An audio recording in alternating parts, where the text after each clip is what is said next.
నమస్తే. సామాన్యుడి చేతిలో సామాజిక అస్త్రం నెంబర్ 1 న్యూస్కి స్వాగతం. నేను రవీంద్ర. ఆంధ్రప్రదేశ్లో రాజకీయ పరిస్థితులు, సమీకరణాలు చాలా వేగంగా మారుతున్నాయనే చెప్పొచ్చు.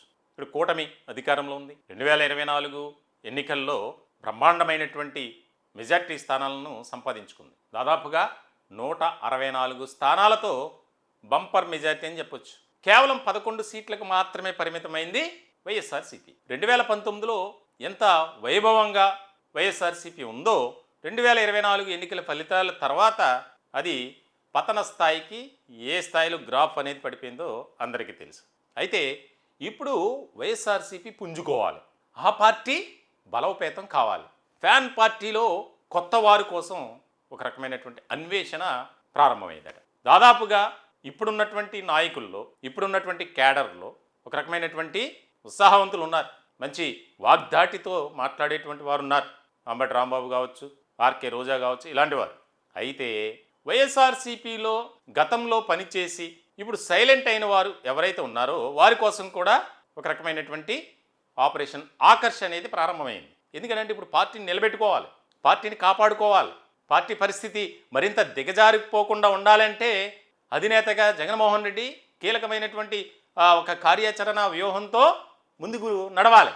అలా చేయకపోతే పార్టీ మరింతగా దిగజారిపోతుంది. మరి ఆ పరిస్థితులు తెచ్చుకోకూడదు.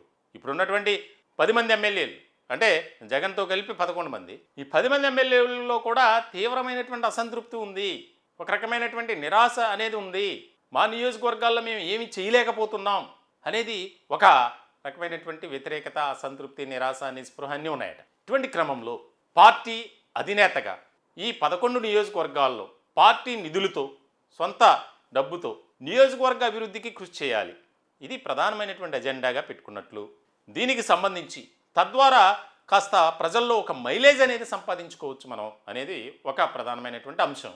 మరొక ముఖ్యమైనటువంటి విషయం ఏంటంటే పార్టీలో గతంలో యాక్టివ్గా ఉండి ఇప్పుడు పార్టీలో సైలెంట్ మోడ్లో ఉన్నటువంటి వారిని బలోపేతం చేయాలి, వారిని మళ్ళీ మనం పార్టీలోకి ఆహ్వానించాలి, తిరిగి వారి యాక్టివ్ రోల్ అనేది పెంచాలి అనేది అధినేత జగన్మోహన్ రెడ్డి ఆలోచన చేస్తున్నట్లు తెలుస్తుంది. సొంత పార్టీ వర్గాల ద్వారా తెలుస్తున్నటువంటి సమాచారం ఇది. అయితే ఇలాంటి సందర్భంలో పార్టీలో ఉన్నటువంటి కాపు సామాజిక వర్గానికి సంబంధించినటువంటి నేతలు, ఇతర పార్టీల్లో అసంతృప్తితో ఉన్నటువంటి కాపు నేతలు ఎవరైతే ఉన్నారో వారి కోసం బలమైనటువంటి ఒక ఇది జరుగుతుందంట. సర్చింగ్ ఆపరేషన్, అన్వేషణ ఏదైనా అనుకోవచ్చు.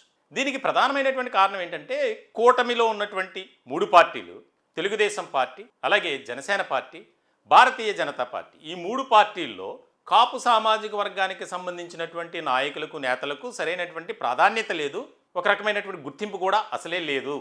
కాబట్టి దాన్ని మనం అనుకూలంగా మలుచుకోవాలి. ఇప్పటికే దాదాపుగా 2-3 సార్లు మీటింగులు జరిగాయి వైఎస్ఆర్సీపీలో ఉన్నటువంటి కాపు నాయకులంతా కలిసి.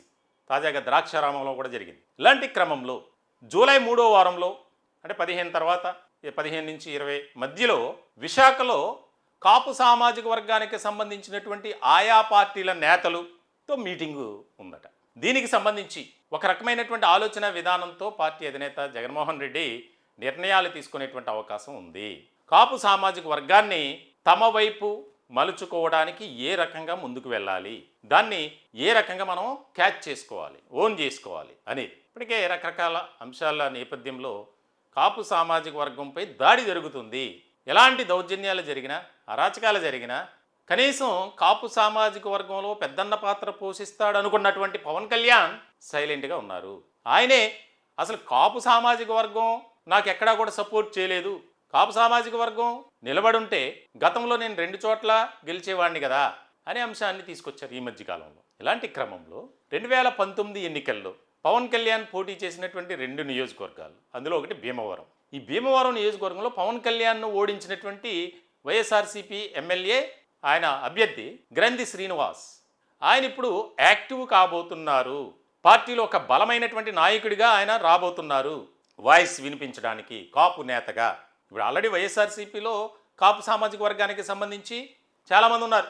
అంబటి రాంబాబు కావచ్చు, పేర్ని నాని కావచ్చు, గుడివాడ అమర్నాథ్ కావచ్చు, ఇలా చెప్పుకుంటూ పోతే చాలామంది ఉన్నారు. వారికి ఇంకా సపోర్ట్గా కాపు సామాజిక వర్గానికి సంబంధించి నేతలను మనం పెంచాలి, క్యాడర్ని బలోపేతం చేయాలి. తద్వారా కాపు సామాజిక వర్గాన్ని మనవైపు మలుచుకుంటే 2029 ఎన్నికల్లో ఒక మంచి విజయాన్ని మనం సాధించవచ్చు అనేది జగన్మోహన్ రెడ్డి చేస్తున్నటువంటి ఒక ప్లాన్, వ్యూహం అనేది ఇప్పుడు రాజకీయ వర్గాల్లో, రాజకీయ విశ్లేషకుల మధ్య జరుగుతున్నటువంటి చర్చ. జగన్ ఆయన వ్యూహం కానీ, ఆయన ప్రణాళిక కానీ, కార్యాచరణ అంతా బాగానే ఉంది. కానీ ఇది ఎంతవరకు వర్కౌట్ అవుతుంది అనేది ఇక్కడ కీలకం. ఇప్పుడున్నటువంటి పరిస్థితుల్లో కాపు సామాజిక వర్గానికి సంబంధించి అందరూ కూడా ఏకపక్షంగా వైఎస్ఆర్సీపీ వైపు వెళ్తారా? గతంలో వైఎస్ఆర్సీపీ అధికారంలో ఉన్నప్పుడు కాపు సామాజిక వర్గానికి అన్యాయం జరిగింది కదా, ఇప్పుడు మనం ఎలా నమ్మాలి? కేవలం మనం ఓట్ బ్యాంక్ కోసం ఇలా చేస్తున్నారు కదా అనేది ఒక రకమైనటువంటి చర్చ జరుగుతున్నటువంటి తరుణంలో పార్టీ అధినేతగా జగన్మోహన్ రెడ్డి మాత్రం కాపు సామాజిక వర్గాన్ని తమ సొంత సామాజిక వర్గంగా పార్టీలో కీలకమైనటువంటి పాత్ర ఇస్తాం, ప్రాధాన్యత ఇస్తాం అనేటువంటి విషయానికి సంబంధించి చర్చ జరుగుతుంది. ఇది ఎంతవరకు వర్కౌట్ అవుతుందో చెప్పలేం. దాదాపుగా అయితే చాలా కష్టమైనటువంటి పని. ఎందుకంటే ఇప్పుడు ఉన్నటువంటి పరిస్థితులు కనుక మనం చూస్తే ప్రజల్లో వైఎస్ఆర్సీపీ పట్ల ఆదరణ పెరుగుతుందా అంటే చెప్పలేం.